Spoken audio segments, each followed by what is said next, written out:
Welcome to the Feel Your Best Formula podcast. Are you over 40 and tired of struggling with your weight? Do you feel like you're constantly starting over with your nutrition and fitness? I'm Lil, a certified nutrition coach and former registered nurse, and I too have been there. At the age of 44, I decided I was done with being stuck in the vicious diet cycle. I became a nutrition coach and created the Feel Your Best Formula for women who are ready to do things differently. If you're ready to build a better relationship with food, get your energy back, build muscle, lose fat, and keep it off for good, then you're in the right place. I'm so glad you're here. Now let's build your formula for feeling your best.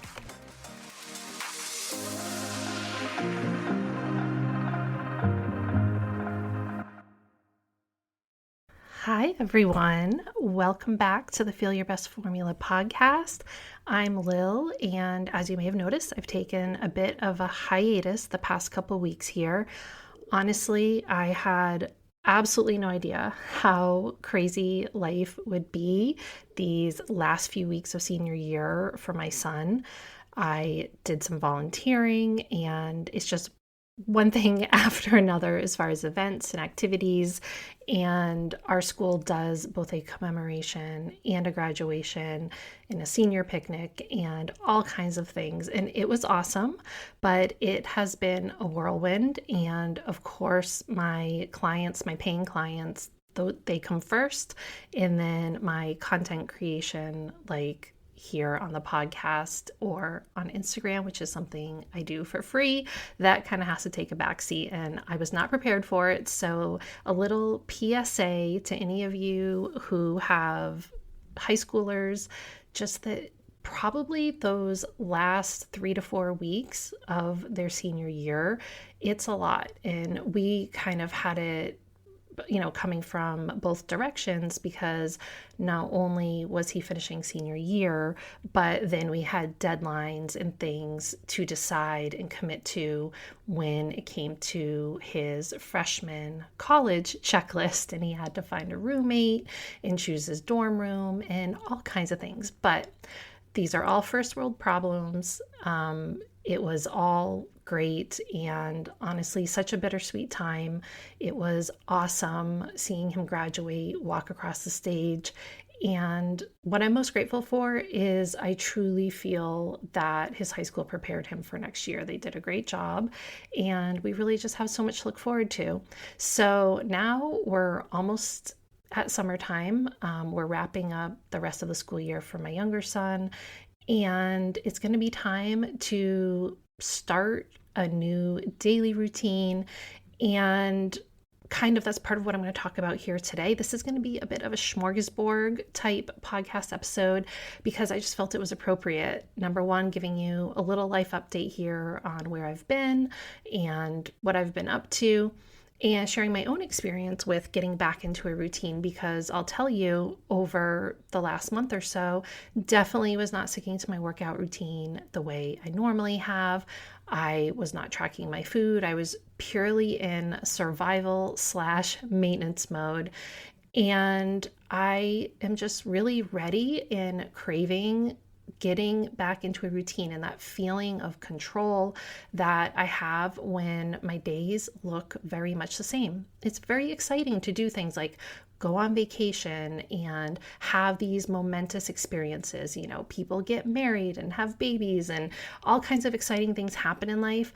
But for me, I really also enjoy the in-between, the lull in between the storms, when my days look very similar, when I know what to expect, when I can be excited about just feeling in control, knowing what I'm doing, and working towards the goals. And the way that I want to feel is actually what it's about, building a day-to-day life that makes me feel the way I want to feel. And as exciting as it was, all the stuff we've had going on, I am so looking forward to building a routine for the summer, because my routine is different in the summer than it is during the school year. And it's such a great time to just harness some motivation and excitement and really, be a little introspective and think about, what do you want your summer to look like and where do you want to be 3 months from now? Because the time's going to go by anyway. So why not be,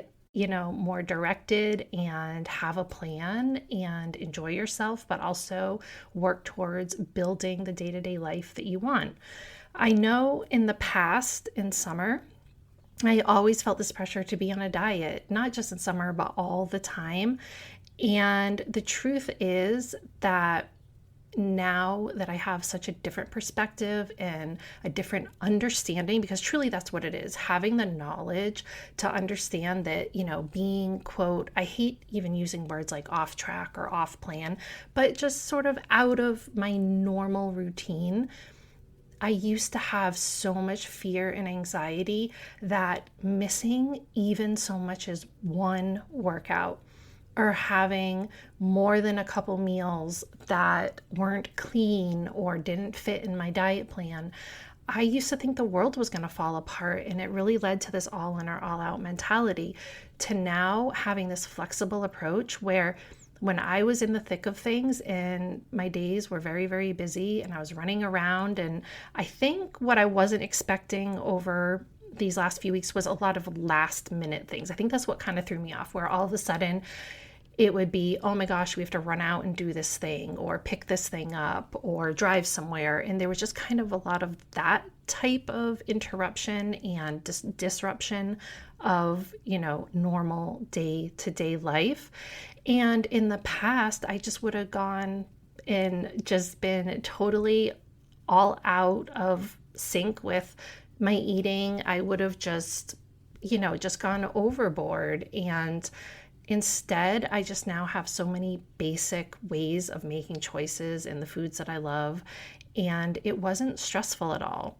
So that is kind of what I wish for everyone, for you to understand that it takes a long time of missing workouts to really start moving backwards with everything that you have accomplished with your workouts. It takes a good 4 to 6 weeks to start losing muscle that you've built.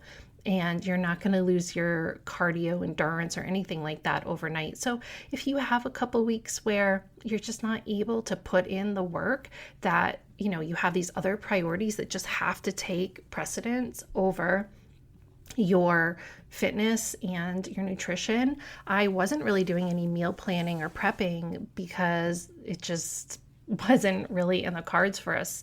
And I was doing a little bit of ingredient prep, which made things easy, to just throw together a salad or wrap or things like that. I was leaning into more prepared foods at the grocery store and just using everything I've learned as I've been on this journey so that I could enjoy the moment and also feel good about the choices I was making that moment, that knowing that I would still feel good about making that choice a week from now, a month from now. So hopefully that makes sense. But you should not be living life on a diet. You should not be feeling guilty about your diet during times of celebration. And it takes hard work to move away from a lot of those automatic thoughts and beliefs that we have about how we should be living our day-to-day life and what's good and bad. And are we good or are we bad because of those food choices or the fitness choices that we're making? And there are times, absolutely, that you should be making your fitness goals a priority, your nutrition goals a priority. And there's also times when you should be making your family a priority. And guess what? The hard work you put in when you are making fitness and nutrition your top priority, that effort, that learning curve that goes on when you're working hard to create a better relationship with food and a better understanding of what a healthy lifestyle really looks like, when you take the time to put that effort in for 2, 3 months, 6 months, what have you, that is going to serve you well during those times when the fitness and nutrition cannot be your number one priority. So my goal for you is to help you move to a place in your life where you're not tracking your food or weighing yourself daily or doing all these things that we do in the beginning when we are learning how to build the healthy lifestyle that works for us. But putting the effort and setting aside the time to do that is a priceless investment so that we can truly create balance when we go through these times when, I think I worked out once or twice in a week and a half, and it was okay. I didn't feel guilty about it because I have created that balance and understanding in my own life. I really encourage you to take advantage of these natural seasons and the ebb and flow of things like the school calendar, the changing of the seasons. Anytime there's a new beginning, like maybe you're moving or there's a new baby in the family or your kids are switching schools, whatever it is, there can be these little lines of demarcation of this is the old way that I was doing things. And now is this new opportunity to do things differently. It can really be an exceptional time to start building new habits and habits that you really feel good about. So if you happen to be at a crossroads right now where you find yourself making some sort of change like that, then I really encourage you to take advantage of it and allow that natural motivation and momentum to help give you that energy you need to start making the changes that you want to see in your own life when it comes to your health and wellness. Okay. So I wasn't sure if I was going to talk about this. I'm moving on to our next topic here, and we're just going to talk about Instagram because, as I said, I am pretty much done with Instagram. And I'm not saying I'm closing down my account, but I'm ending this sort of relationship that I've had with Instagram for a very long time, where you feel this constant pressure to do things a certain way because of the algorithm or because certain things are being rewarded. And in my case, feeling that pressure and feeling like it's not something that I'm inherently good at. I'm not a creative person in terms of making videos or visual graphics and things like that. My artistry and talents are in the kitchen. Like that's where my creativity comes out, not when it comes to creating social media. And to be honest, it just made me not even want to be on there. It makes you feel like you don't even want to create content because, say, you put an hour into making a post on Instagram and like 10 people like it and it doesn't really go anywhere. And it just makes you feel like, I don't even want to show up. So after doing some self-reflection and thinking about the things that I enjoy seeing on Instagram and the things that make me want to go on Instagram, I realized that it isn't the fancy reels and it isn't a lot of those things that maybe were told by Instagram as a business owner. This might be something that you're totally unaware of, but Instagram basically makes decisions and says, okay, anyone who makes a reel, like a TikTok type reel, we are going to reward those. And we're just naturally going to show that to so many more people than, say, a photo. And I personally am someone who really enjoys photos. I would say photos and Instagram stories are what I enjoy the most when I go on social media. I personally feel that the videos move too quickly, and I would much rather look at a photo and take the time to read a caption that is explaining deeper, about the photo and has information. And so I just kind of made the decision that if I was going to be on Instagram, I was going to be there to enjoy it. And I'm done trying to show up in a way that doesn't feel authentic or that is going to take an excessive amount of time, because the truth is, when I make a podcast here, there are people that come every day to my podcast. You could be one of them. You're a brand new listener and you're going to go back and you're going to listen to a podcast that I made a year ago, months ago, weeks ago. However, on Instagram, you make a post and you're lucky if people are going to be able to find that for 24 hours. Now, of course, if they come to your page, they can see your past posts, but it's a very different thing versus having a podcast or my blog, where people go on my blog every day and read blog posts that I wrote years ago. And that content is helpful to people for so much longer than 24 hours. And I also feel very strongly that I've mentioned it here before. I just don't think social media is a great place to be getting information. It can be a great place to get sort of accessory information, but it is not where you should be going to, decide on a plan and decide, oh, this is how I'm going to eat. These are the workouts I'm going to do.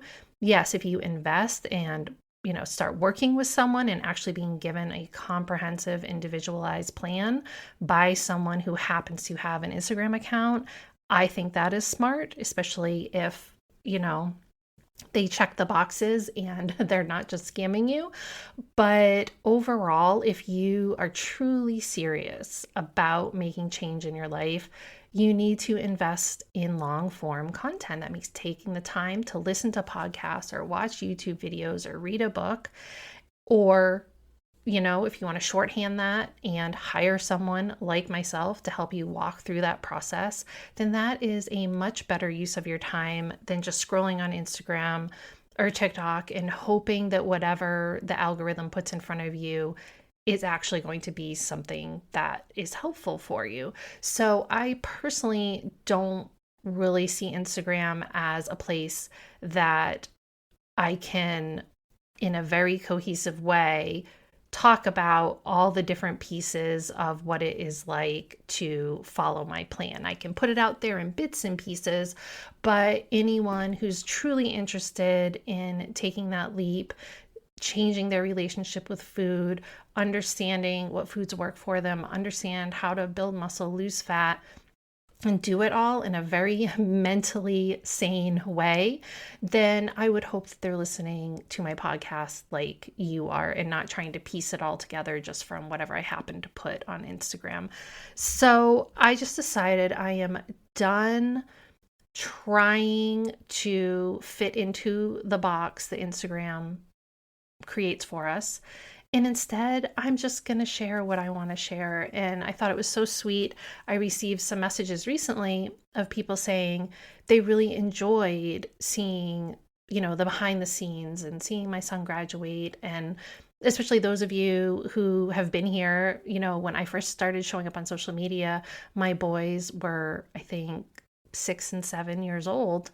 So you've seen them grow, and out of respect for them, I really do not share anything on social media that they do not agree to. And I've shared them less and less, especially through middle school and high school, which, as you know, kids obviously, become a lot pickier about what they want shared.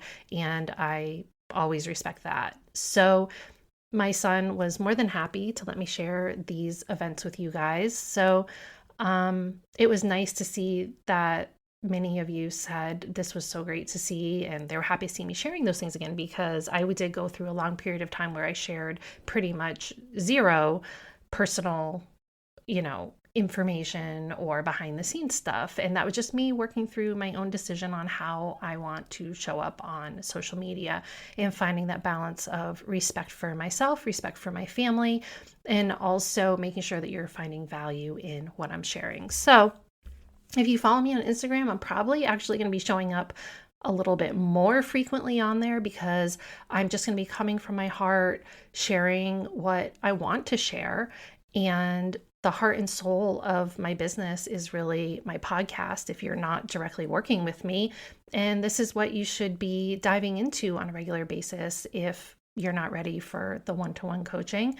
So I hope that makes sense. But Instagram is not really the place where, I don't post meal plans or anything like that. It'll be little tips and tricks. And mostly what it's going to be is just showing you how I apply these same principles to my own life, because I'm a real person too. I don't live in some sterile, perfect box where I'm eating clean all the time and making what would be considered these like lofty, ambitious fitness influencer choices.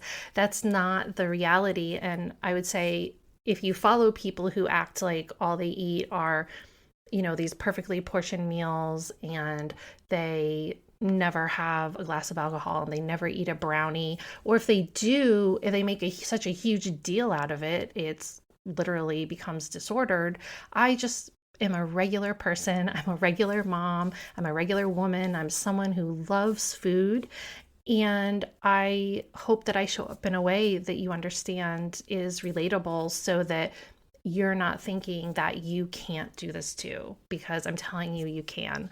As someone who struggled with my own relationship with food for decades, it is the best feeling to be able to do those things like have a brownie and not ruminate on it for an entire day and worry that just because you had a brownie that somehow you have completely destroyed your life.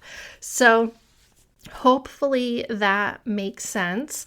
But yeah, my podcast is the meat and potatoes of what I have to offer, and it's so easy to binge on it. I know that so many of you do. I can see in the analytics for my podcast that a lot of times what someone will do is they'll start with one podcast, and then the next thing you know, they're listening and binging to like 50 episodes in one day.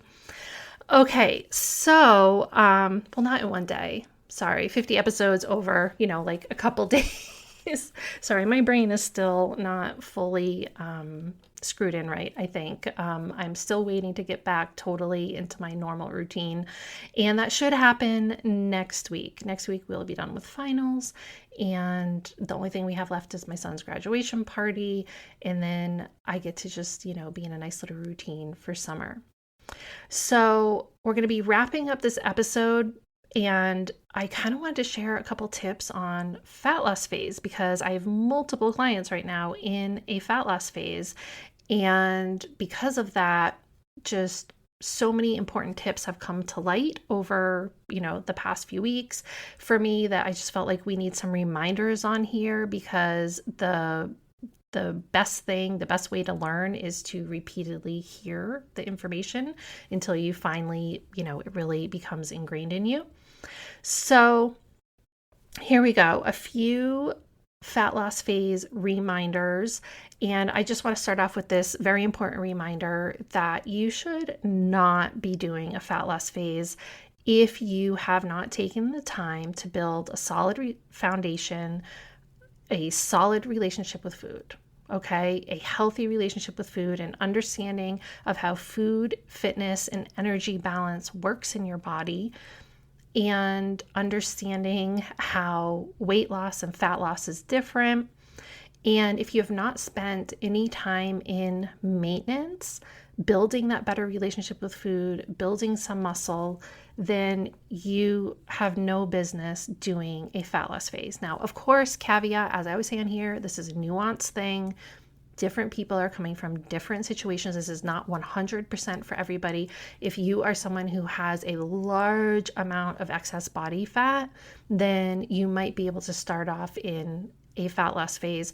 But for those of us who are just like a little bit overweight, have not had healthy habits, have spent a lot of time in and out of the vicious diet cycle, then maintenance is where the magic is going to happen for you. And I have tons of podcast episodes. I talk about maintenance all the time. So if you don't know what I'm talking about, then go ahead and start binging some episodes. Second reminder, a true fat loss phase is slow. I know that fad diets, crash diets promise you you're going to lose 15 pounds, 20 pounds in 3 weeks, et cetera, et cetera.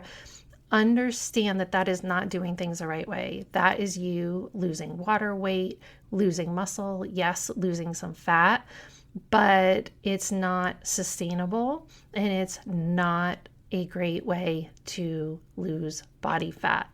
Fat loss done the right way targets just fat, and it's going to be a much slower process on the scale, meaning in the past, if you've done diets, you've been like, okay, cool, I'm losing 2 pounds a week. I've been there. I've done that. I thought that was amazing until I realized that part of those 2 pounds every week is muscle. That is not amazing. That is not good. So now I don't really ever aim to lose more than 0.5 pound to 1 pound. That's for myself if I was going to do a fat loss phase. And for most of my clients, it's the same. Of course, again, nuance, there may be special situations, but understand the scale is going to go down very slowly, and it can be frustrating, especially as you go through your menstrual cycle and you have that week where maybe you gain 2 to 3, 4, 5 pounds of bloat, and then you feel like it's all destroyed. That's why having an understanding of macros and calories and energy balance is so important going into your fat loss phase, so that you can understand how to interpret the scale. Number 3, just a reminder that maintenance is always available to you. If you get diet fatigue or you have a special event, if you're sick, you can go into maintenance. If you're sick, I really encourage you not to be trying to lose weight while you're sick. Your body needs calories, your body needs nutrients to help you heal. So if you are in a situation where you've been desiring fat loss, and maybe you've been in fat loss for a while, and something comes up that all of a sudden makes that really difficult to stick to, then remember that maintenance is there. Because what's going to happen in maintenance? You're not going to gain more fat. You're not going to undo all the hard work that you've done. The scale might go up a little bit if you're eating a little bit more food, if you're having a little bit more carbs, but it's not going to be fat. And if you need to go back into maintenance for a while, you can totally do that. And that is a much healthier approach than the all in out mentality of, oh, diet's not working, such and such a thing, threw a wrench in my plans. So time to just, start eating like a garbage can again, not paying attention, and throwing all those healthy habits out the window. That's not going to get you where you want to go. Instead, take a rational, balanced approach and say, you know what? I think I just need to go back into maintenance for a while, and then I can restart the fat loss phase when the time is right. Okay, also related to the scale, number 4, just your reminder that daily scale fluctuations are water weight for the most part. And then it can, water weight also includes carbs, because carbs cause your body to hold on to water. I had pasta the other night, and the scale went up an entire pound on me this morning because I had a pasta dinner last night. But overall, the scale is still trending down because I use the scale app that does a weekly average. And right now I am in a little fat loss phase. So I was like, okay, cool. I know that the scale went up today just because I had that pasta. I know it's just the water that the carbs are holding on to. No big deal. Rather than, oh my gosh, I gained a pound overnight. I'm getting fat, blah, blah, blah. This isn't working. No, day-to-day fluctuations are water weight. It is the long-term trend. Okay, the long-term trend. And that's why you want to use a scale app or do it yourself. That's why you want to be averaging weigh yourself every day and average it, because that is how you see the trend in the direction that the scale is going. But day-to-day fluctuations are just water weight. Okay, number 5, you should not be dieting forever, and your new lower weight maintenance calories. So that means, say you lose 15 pounds, say you started 165 pounds, you do a fat loss phase, you lose 15 pounds during that fat loss phase, and you have your new maintenance. You actually your maintenance calories, you might go back up to eating pretty much what you were eating before you even started your fat loss phase. And I think this is the number one mistake that diet culture tells us, because in my mind, when I was stuck in diet culture, it was, oh, I should always be eating my fat loss phase calories forever and ever. That is not true. Your body is eating less calories, which is causing your body to pull fat from storage for energy. And then once you are done with that fat loss phase, you want to be fueling your body and nourishing your body properly with the correct maintenance calories. So just something to think about. If you're on a diet that's telling you to eat 1,500 calories per day, you should understand that as long as those are appropriate numbers for you, when you are done with your fat loss phase, you should not continue to eat 1,500 calories. You're probably going to need to go up to 1,800, 1,900, maybe even 2,000 calories, depending how much you were cutting your calories during your fat loss phase. So just some reminders here, because I know a lot of you listen to this and you try to, put things together on your own. If you are ever in need of some expert guidance and you're not interested in one-to-one coaching, you can always schedule a one-to-one, one-time macro count where we just go over everything so that you have an understanding. But if you are trying to piece things together for yourself, it's really important to make sure you understand energy balance, what that looks like in maintenance, what that looks like in fat loss phase, and what that looks like at your new maintenance once you have lost the fat, because that's the biggest piece of the puzzle that is missing from, I would say, 99% of the diet advice out there. Okay, I think that is it for today's episode. I just wanted to jump in here, say hi, I'm back. I do have some excellent episodes planned that I think you're going to be really excited about. They're going to be really helpful for you as you get through summer. And we are just a few episodes away from episode 100. I'm so excited. I cannot believe how far this podcast has come. Thank you so much to all of you who share it, who send me a message. Oh, now you can actually send me a message directly. You can see it says like text Lil or something like that. If you have questions or comments or anything, you can actually message me straight through your podcast app. That's a new feature that they have. But thank you so much. And if you enjoy this episode or you have a favorite episode, if you share that with just one person, then it helps one more person and gets the word out. So thank you so much to those of you who do that already. And I will see you back here next week. And part of getting back into a routine means getting back into my routine of showing up here every Monday morning for you at 5 a.m. Thank you so much for tuning into today's episode of the Feel Your Best Formula podcast. If you enjoyed the information and discussion we had here today, then make sure to hit that subscribe button so you never miss an episode. If you're serious about making changes with your nutrition and fitness, then you definitely want to join my weekly newsletter list as well. You can find the link below and more information in the episode details. That's all for today, and we will see you back here next week for a new episode of the Feel Your Best Formula podcast.